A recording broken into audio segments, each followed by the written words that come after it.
So what we're going to need for this component, component number 1, is our base color back top facing triangle and our accent color back bottom facing triangle. And we're going to find those in our box. Let's open this up. There's going to be our fabric rolls. Let's go ahead and grab this thicker one. I'm going to see if we can find our base color. Oh, looks like this is it.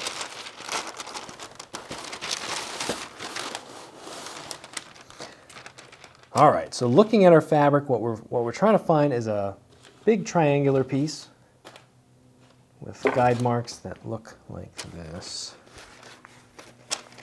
Dig through there. Ah, there it is right there.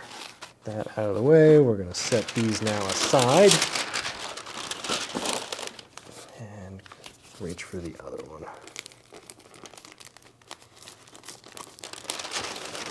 All right.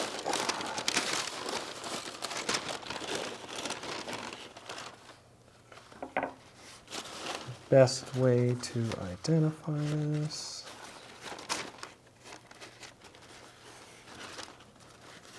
There it is. Found that triangular piece. Set this aside. Since that's all we need for this component, we're going to go ahead and close that box up and set it aside.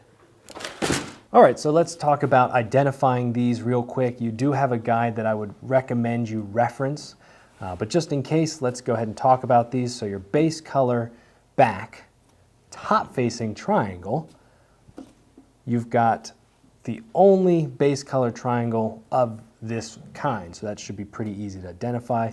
Just in case, you can see where the notches are on the guide here. And now the accent colored bottom facing triangle. This one's a little bit harder to identify. There's 2 other triangles of a similar shape, but go ahead and find the one that's got 4 notches down here on the bottom, and then a whole bunch of guide cuts along the side here.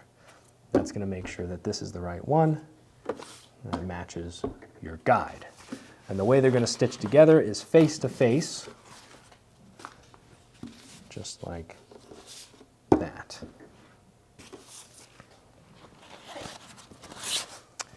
So they're going to look something like this. This is a finished piece, you can see. We're going to have a 3/8 seam allowance along this back side here. It's just one straight stitch along the long side. You can see it's face to face, and then when you fold it out, it creates a big rectangle. And this is the very back of your bag, so this is going to be resting against your back and when you wear your backpack. One useful tip, if you maybe are having a hard time identifying where your seam allowance is grab your ruler, maybe a marking pencil, and measure 3/8. 1, 2, 3.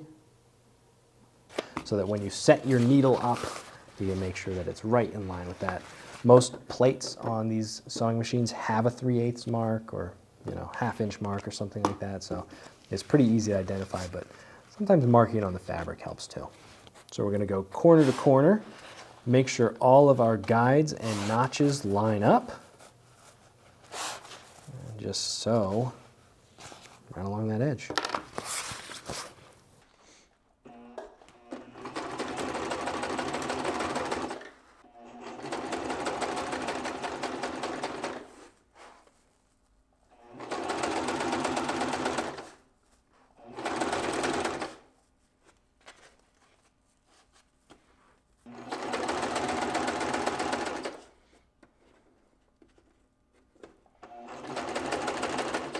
Finish off with a back stitch. There it is, our finished piece. The most important thing is that our guides and notches match up so that it's the right height and the right width, so that as we go ahead and close our bag, everything lines up properly. If it's not correct, my recommendation is to take out some of these stitches and line it up better. This is our first piece. It may seem like something super easy and simple, but really, this is resting right against your back. You want to make sure that this part is nice and even so that it doesn't feel crooked as you're hiking around. Otherwise, you're going to be lopsided as you walk.